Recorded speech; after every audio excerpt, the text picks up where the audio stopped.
Now that tax time has passed, the ATO will be hard at work auditing Australian taxpayers for their tax returns, looking for errors and mistakes that have been made.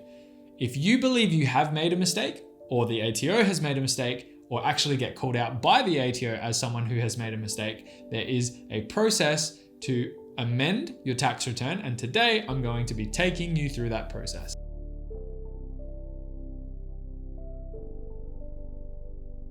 Welcome back to my channel. My name is Reese, and in today's video I'm going to be talking about and taking you through how you would go about making an amendment to your tax return. There is absolutely a process in place to correct a mistake made on your tax return.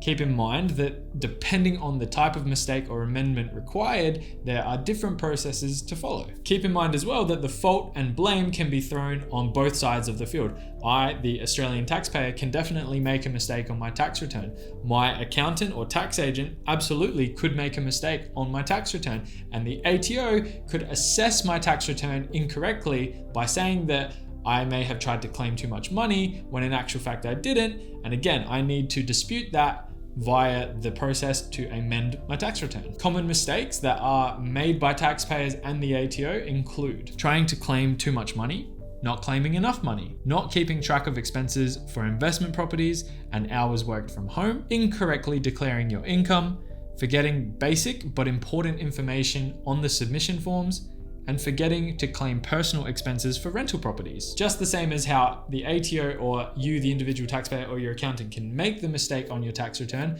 the same goes for who can submit an amendment to your tax return. So you, the individual taxpayer, can submit an amendment for your tax return. Your accountant can submit one on your behalf at your request. You as a sole trader, you as a company, or you as a business can also submit amendments for your tax returns. If you were audited by the ATO and a discrepancy was found and they called you out on it and said, hey, this is wrong, and you didn't agree with it, you said, okay, no, I think that your interpretation of that is incorrect and I have evidence to prove why, you will need to submit something called an objection. There is no fee associated with doing this, but it is a time-sensitive process and you must submit it within 2 to 4 years of wherever your tax return was submitted. Depending on if you are a sole trader, an individual, or a company submitting this tax return, you have about a 2 to 4 year window to submit that amendment. And like I said before, you can have your accountant submit it on your behalf. The most common way to lodge an amendment for your tax return is online through MyGov.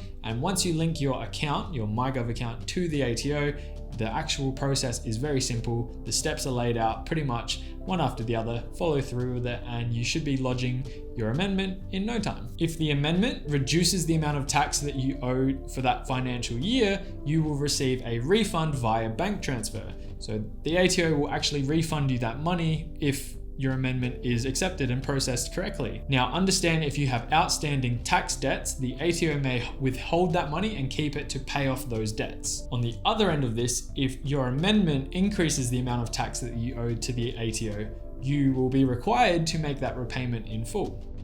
At some point over a period of time, it will be very detailed in how long you have to make those repayments on the approval form when it comes back after you've submitted your amendment. Just as an online resource, I have left links to the relevant ATO pages in the description below. Online amendments are generally processed within 20 days, but considering the current climate of the world right now, I would allow up to a few months before you hear anything back when submitting one. Keep in mind that the ATO do make mistakes too, and they may actually make a mistake when processing your tax return.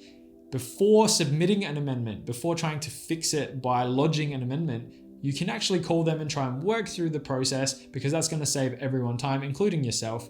And that is one way to go about it. Calling them is a completely and totally viable way to try and resolve the problem. Overall, the ATO are not trying to get you in trouble. Their job is to make sure that process is followed and that things are being submitted correctly. They may make mistakes, just as well as you may make mistakes. The key thing here is that there's a process to follow if a mistake is made, and I highly encourage you to follow that process to resolve the issue. I hope you enjoyed today's video. I hope it was useful. I know it's a little bit of an iffy topic and most people probably won't ever be too related to this actual topic, but regardless, here it is. Here's some information about it. You may have learned something new. If you enjoyed the video, please consider liking and subscribing, and I will see you in the next one.